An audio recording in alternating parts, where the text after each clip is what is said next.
Sa kauna-unahang pagkakataon sa loob ng 39 na taon, isasagawa ang pinagsamang naval drills at taunang balikatan military exercises sa pagitan ng Pilipinas at United States sa kabila ng 12 nautical mile territorial waters ng bansa sa West Philippine Sea sa susunod na buwan.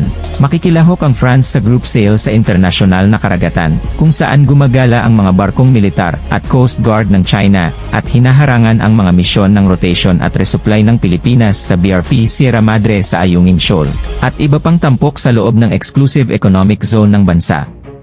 Hindi direktang lalahok ang Australia at Japan sa naval exercises, ngunit magpapadala sila ng mga observer sa event na makikita ang Philippine Navy, US Navy, Philippine Coast Guard, US Coast Guard, kasama ang French Navy.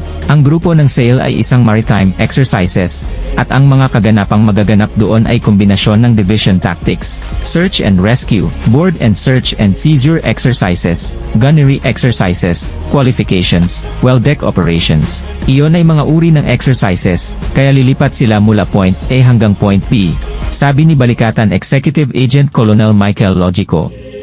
Ang French Navy, ani Logico, ay magpapadala ng frigate para sa naval drills na itinakda sa unang bahagi ng 2024 balikatan exercises, na naka-schedule mula sa ikatlong linggo ng Abril hanggang sa unang linggo ng May.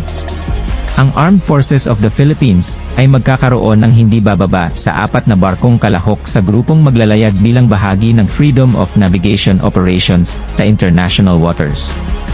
Ayon pa kay Logico, ang paglayag ng grupo ay isasagawa ng may presensya man o wala ng mga sasakyang pandagat ng China sa lugar, dahil ang balikatan ay isang pagpapakita ng ating kahandaan sa pakikipaglaban. The entire intent is to deter, and if we cannot deter, we will defend, and when we defend, the objective is to win.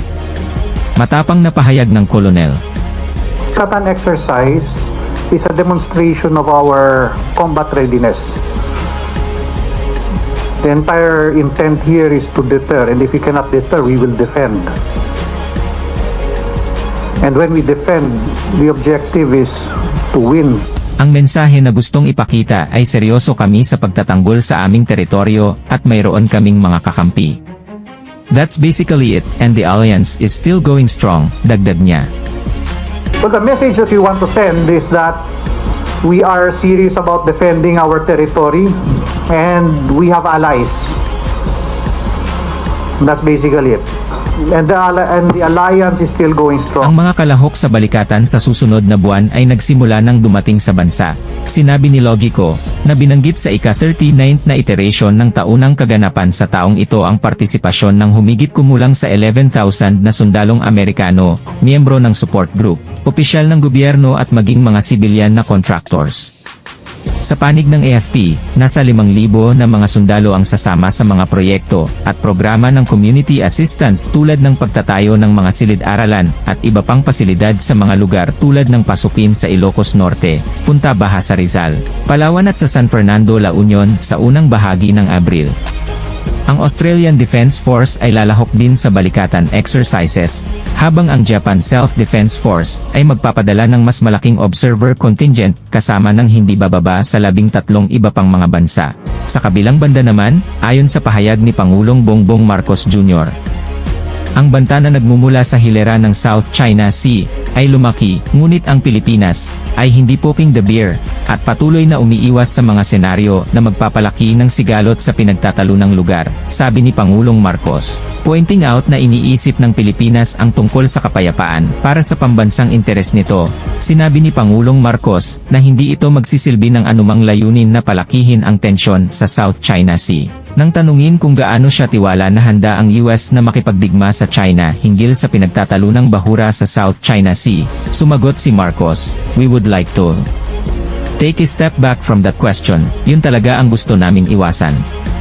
Nais naming gawin ang lahat ng aming makakaya, kasama ang aming mga kasosyo at aming mga kaalyado, upang maiwasan ang sitwasyong iyon. Sinusubukan naming gawin ang kabaliktaran. Sinusubukan naming panatilihin ang mga bagay sa isang mapapamahalaang level, upang ipagpatuloy ang mga dialogo, anuman ang mga ito."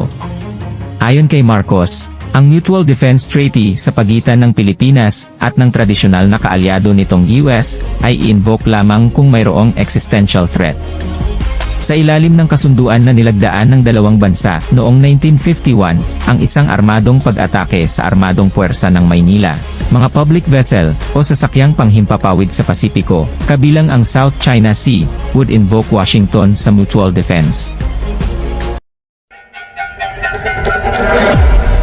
Para laging kang update sa bagong mga videos, please subscribe, like and hit the notification bell.